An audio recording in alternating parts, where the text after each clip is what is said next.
Mr. President. The senator from Nebraska. Mr. President, I ask that the quorum call be set aside. Without objection. Mr. President, I rise today to remember a fallen hero, Nebraska Army National Guard Sergeant Omar Jones of Maywood, Nebraska. Sergeant Jones served as an electrician in the 623rd Engineer Company, Nebraska Army National Guard, out of Wahoo, Nebraska. Sergeant Jones died at a military base in Afghanistan on July 18, 2011. Omar grew up in Mississippi. He lived in Bogota, Colombia for many years. He graduated from high school in Colorado and chose to enter the Army instead of pursuing a college athletic scholarship. He served 2 tours in Iraq, one as an infantryman in the active duty Army and one with the Nebraska Army National Guard. His love of country compelled him to seek an assignment in Afghanistan. He volunteered and even changed units and developed new skills for this opportunity. In October 2010, he deployed to Afghanistan with the 623rd Engineering Company. It was a tough decision to deploy again because his wife, Avwa, and 2 children had become the center of his life. But it was for their freedom he chose to serve again overseas. His commanders and his fellow soldiers recall Sergeant Jones as a kind, friendly, and helpful person. They say they counted on Sergeant Jones for a big smile and always a willingness to listen. He loved being a soldier. A former commander put it this way, quote, "He had the biggest heart of any soldier I knew," unquote. His decorations and badges earned during a distinguished career over 3 combat tours speak to his dedication and to his bravery. He received the Combat Infantry Badge, Combat Action Badge, Marksmanship Qualification Badge, Driver and Mechanics Badge, Overseas Service Bar, Army Commendation Medal, Army Good Conduct Medal, National Defense Service Medal, Iraq Campaign Medal, Afghanistan Campaign Medal, Global War on Terrorism Expeditionary Medal, Global War on Terrorism Service Medal, Armed Forces Reserve Medal, Army Service Ribbon, Overseas Service Ribbon, and the NATO Medal. I cannot put into words how the death of Sergeant Jones will impact the lives of those close to him.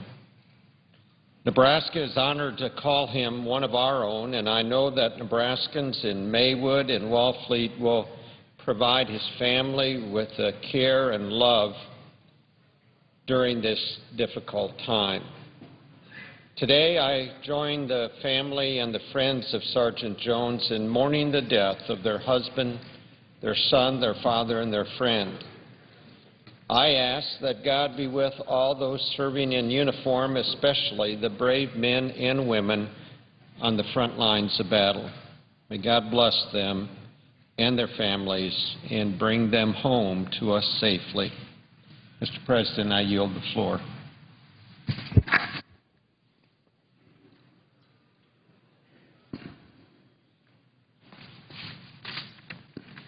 Mr. President. Senator from Utah.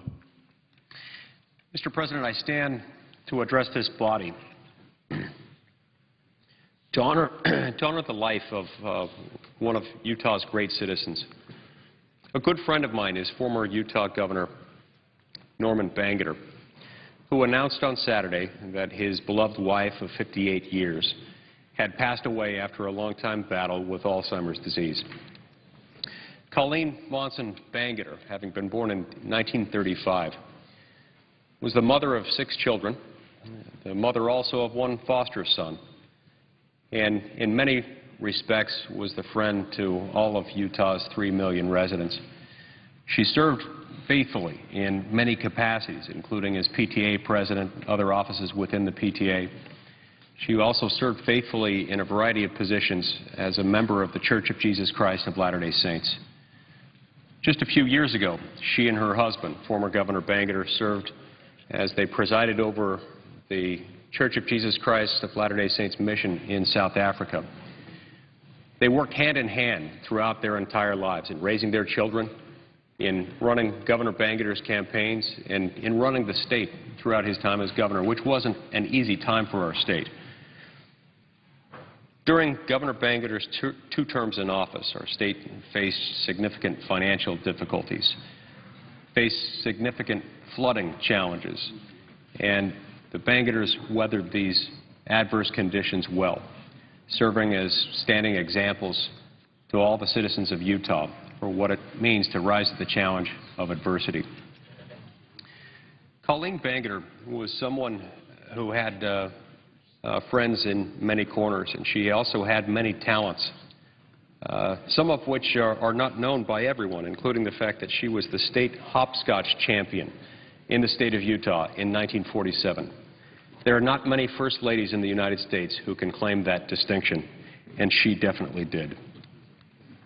She was also pleased to have been the recipient of the highest award that can be granted by the Boy Scouts of America, which she received just a few years ago. But of all the honors, including the honors that went along with being the First Lady of the state of Utah and serving with someone who, in my opinion, was one of the great governors ever to serve our state, her greatest honor, her greatest prize, was that of her family. She loved being a mother, loved each of her 6 children, their 30 grandchildren, and 18 great-grandchildren. Today, we as Utahns mourn the loss of this great citizen of our state. We mourn the loss of this friend, and our thoughts and our prayers go out to former Governor Bangerter and his family. Thank you, Mr. President.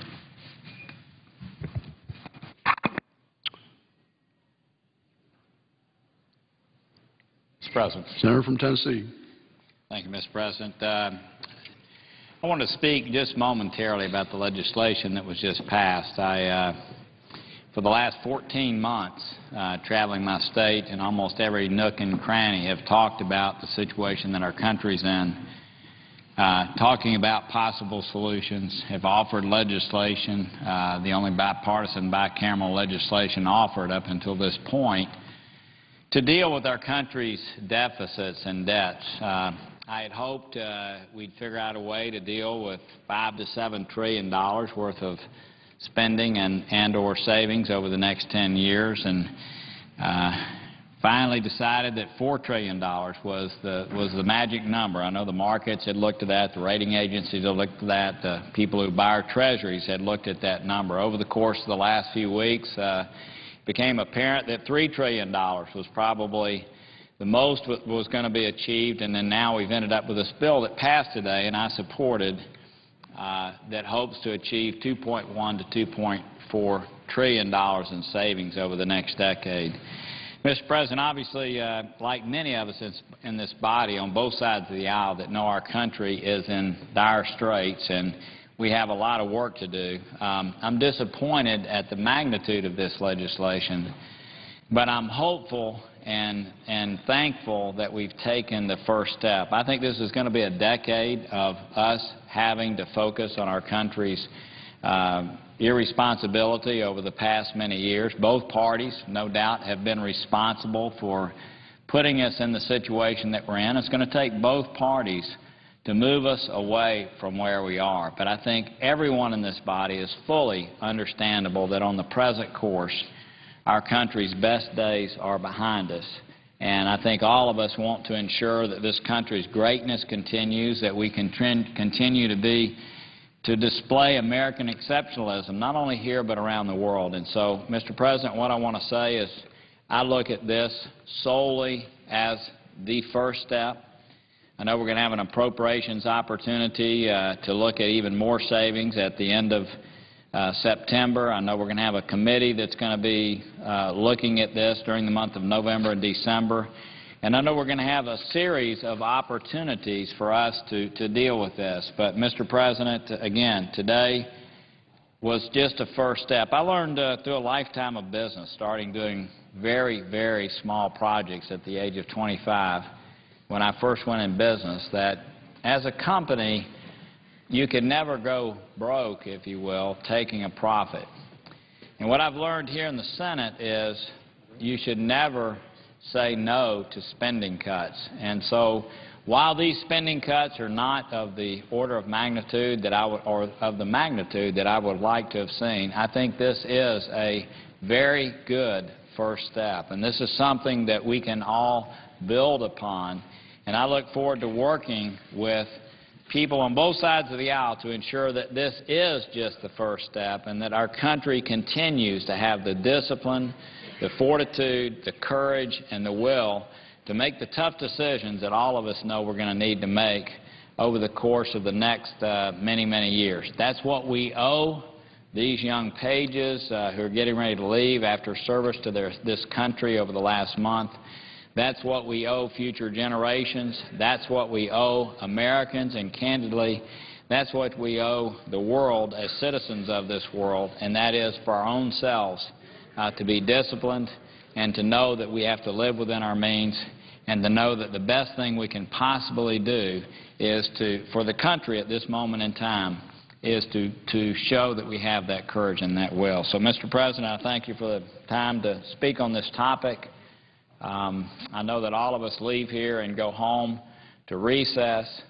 I know that many of us will be talking about the vast amount of work that needs to be done as it relates to making sure that we rein in this out-of-control spending that's been taking place for many, many years. I look forward to that. I look forward to talking to citizens back in Tennessee, and I look forward to coming back in September and dealing with folks on both sides of the aisle to make sure we put that thought into action. With that, I yield the floor.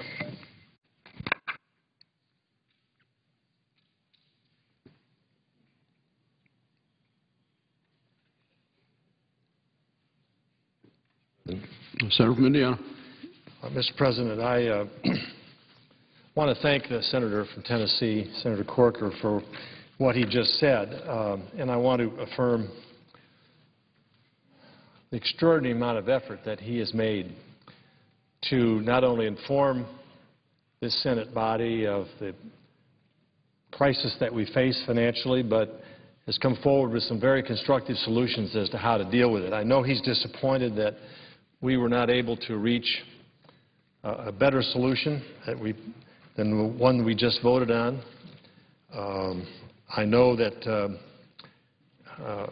his struggle to decide what was the best course to follow in moving forward.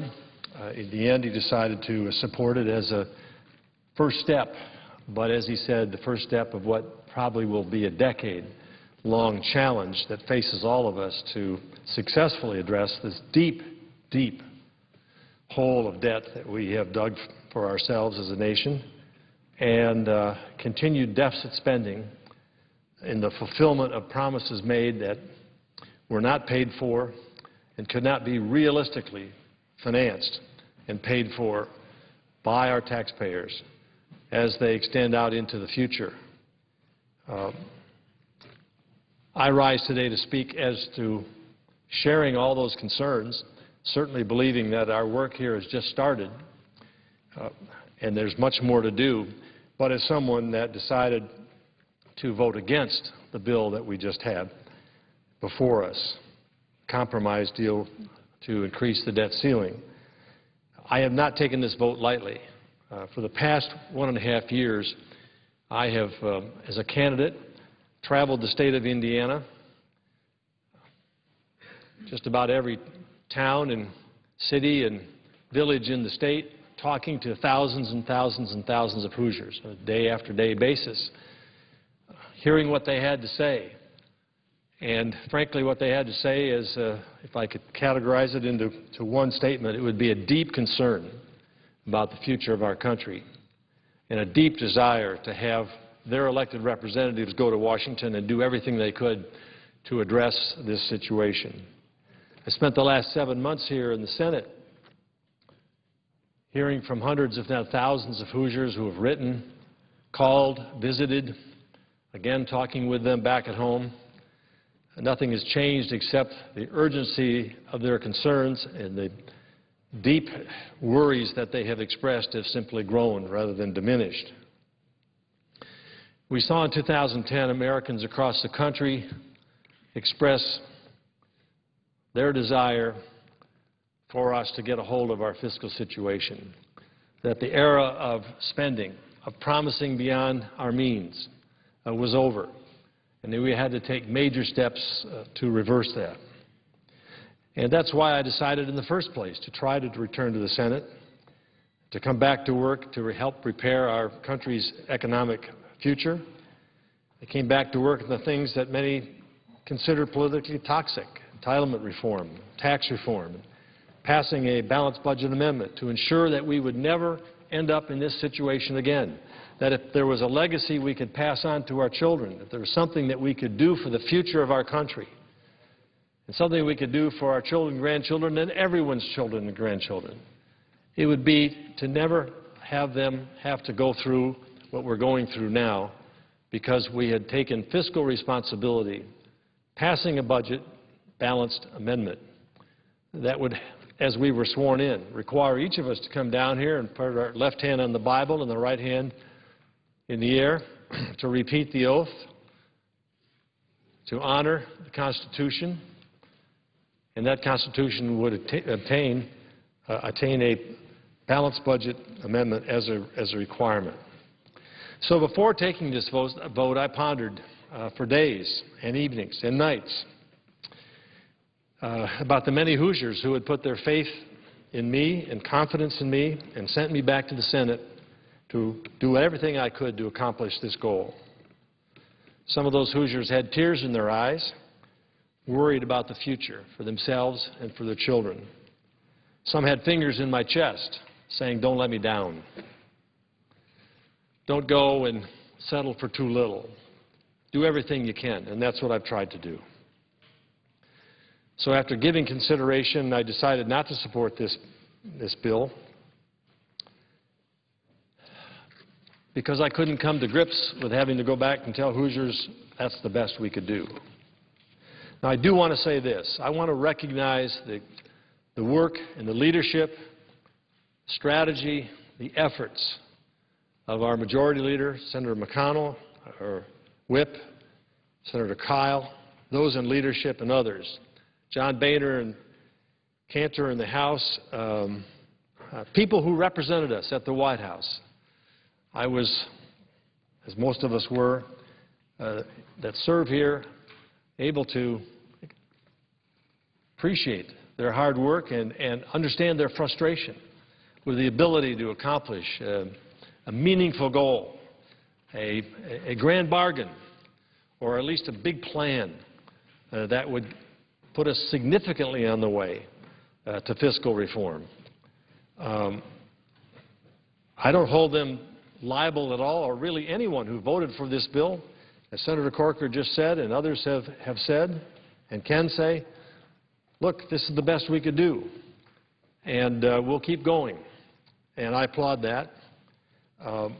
It's just that I thought we could have done so much more when the crisis that we face is so severe, when the consequences are so great, when the situation that we face is imminent now. It's not 2013.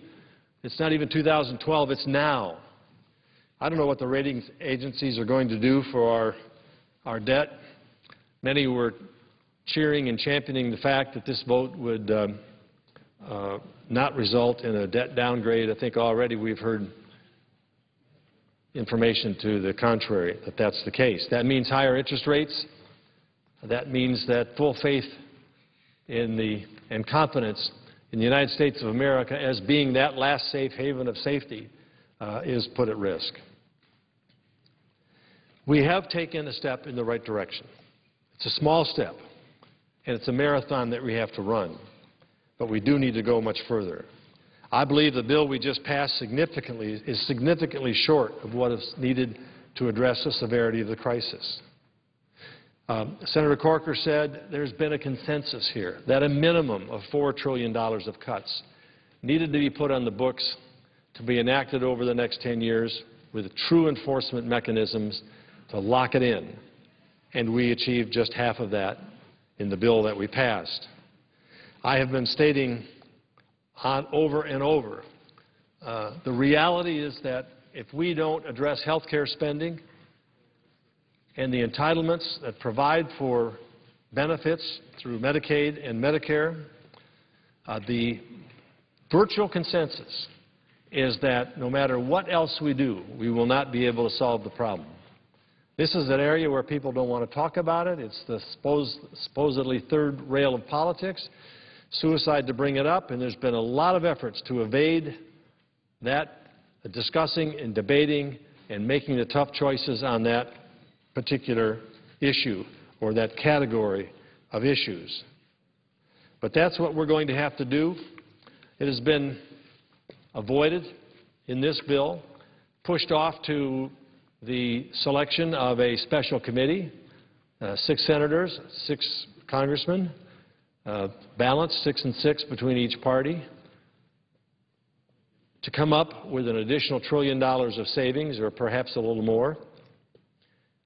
I don't feel real comfortable with that. I have some real reservations about whether we should have to do this in the first place, because that's our job, all of us. That's what we're elected to do, and we weren't able to do it.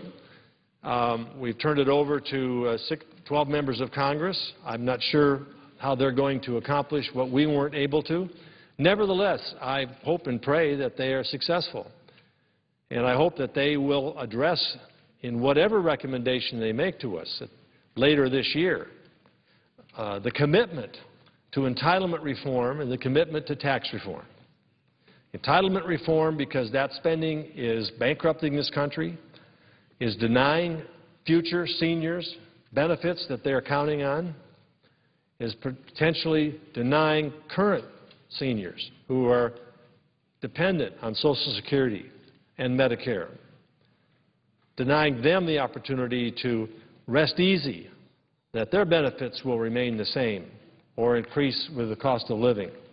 That the situation that the trustees have reported regarding the future of the Medicare Part A is that serious cuts will have to be taken unless we take measures now to reform that system in a way that preserves those benefits for those currently on and perhaps those within, say, 10 years of retirement. We all know we have to do this. We all know that if we don't do this, we simply won't be able to accomplish what we need to, no matter what else that we do. The real work is ahead. Congress must commit to address the root causes of our problem and our debt. We have to make the difficult choices necessary to restore economic growth and good-paying jobs for the American people, and that's where tax reform comes in. On a bipartisan basis, Senator Ron Wyden of Oregon, a Democrat, and myself have joined together in putting together a comprehensive tax reform bill. I give Senator Judd Gregg, my predecessor, a great deal of credit for the 2 years of work that he spent with Senator Wyden in putting this together, and Senator Wyden and I have worked together this last 7 months to make additional changes and improvements, we think, to that product. If we're going to have a growth component to help grow our way through a more prosperous economy out of the debt problem we have, it has to include not only spending cuts, but it has to include real tax reform. Those special interests out there that are receiving exemptions and special breaks, credits, subsidies, those are going to have to be closed out in a rational basis. We can retain some of the legitimate deductions, such as mortgage interest and charitable deductions, but most have to be eliminated, and those funds and revenues generated from elimination of those special interests have to be used to reduce rates, to make our businesses more competitive, to give them a rate that's competitive with their competitors around the world. And we are literally at the highest tax rate of all 36 of our worldwide competitors in terms of selling our products overseas. That has to be adjusted, and in doing so, we can stimulate our economy to growth. And we can bring in revenue on the basis of that growth. More companies will be making more money and therefore paying more taxes. And more people will be at work and getting paychecks, and therefore also contributing what they can't contribute now. Past tax reform efforts at a comprehensive basis have proven that it is the best stimulus you can provide for an economy, and the best thing you can do to get the economy thriving and moving again and getting people back to work. And so those two components, entitlement reform, absolutely necessary to preserve those programs for future retirees and benefits that current retirees are receiving, and tax reform to move our economy forward, need to be the core of what this special 12-member committee deals with and recommends to this body to address. My litmus test for this next tranche here is that there be a commitment to move forward in these two critical areas that will have more impact on our future than anything else we do or have done so far to date. And then I know that we have committed through this bill we just passed to take up debate and a vote on a balanced budget amendment. Clearly, if we want to ensure and guarantee to the future solvency of our country and to the future confidence of our citizens, we need to impose upon the Constitution an amendment that balances the budget, or we will find ourselves back in this situation as Congress' propensity to spend and not say no to anyone will continue. It seems to be just almost part of who we are. It's just so hard to say no to someone. Well, it's easier now. We don't have the money. And secondly, we have expanded this government beyond its ability to fulfill its responsibilities correctly. The work is ahead. We have to address the root causes. My sleeves are rolled up. I will continue to push forward to rein in spending. I'll continue to work to reform the tax code so businesses can provide more jobs and be more competitive. I will not back away from addressing the need for entitlement reform. We need to restructure those programs to keep them from becoming bankrupt and denying important retirement benefits for our citizens. Now is the time for us in the Congress, whether we voted for this bill or against this bill, and I'm not criticizing anyone who voted for it, because many of those believed that it is the first of many steps. It wasn't adequate, in my opinion, but at least it was a first step, and I don't believe we should be criticizing those who made that decision. And it also addressed the question of default. I did not support default, which is why I offered a short-term plan that, because I felt this initial bill being presented to us was woefully inadequate of what we needed to do now to send the right signals that we're on a serious path to reform. I was willing to allow for a debt increase of a limited period of time, 6 to 8 weeks, cancel our recess, work here to find a better solution that could achieve more support and confidence in the investment industry that we have taken a serious step forward. That obviously did not go forward, but nevertheless, when we returned, all of us, whether we voted yes or no, must make a commitment to engage, plunge into the problem, make our commitment to do whatever is necessary, not politically necessary, whatever is necessary for the future of our country. That is our challenge, and I hope we will rise to that challenge. So I've not given up on our ability to respond to the will of the people and to respond to the crisis that we face. So yea or nay, let's all agree to come back with a focus on where we need to go, what we need to do, and a courage to make the tough choices for the benefit of the future. Mr. President, with that, I yield the floor and note the absence of a quorum. Clerk will call the roll. Mr. Kaka.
Mr.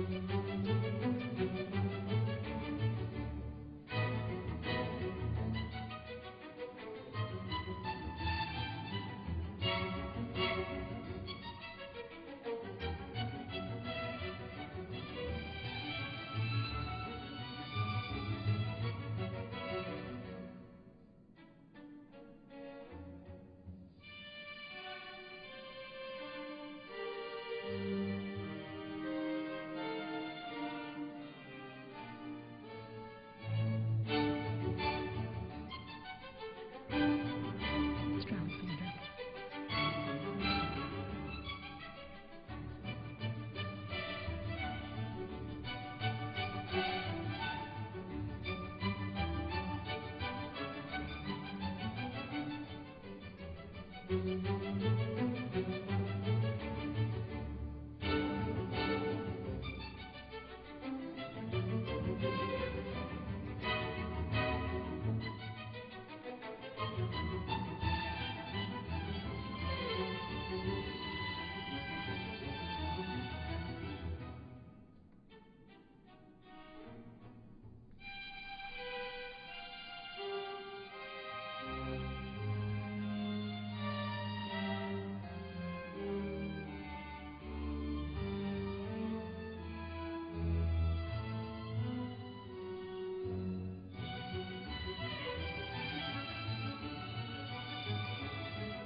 Senator from Massachusetts.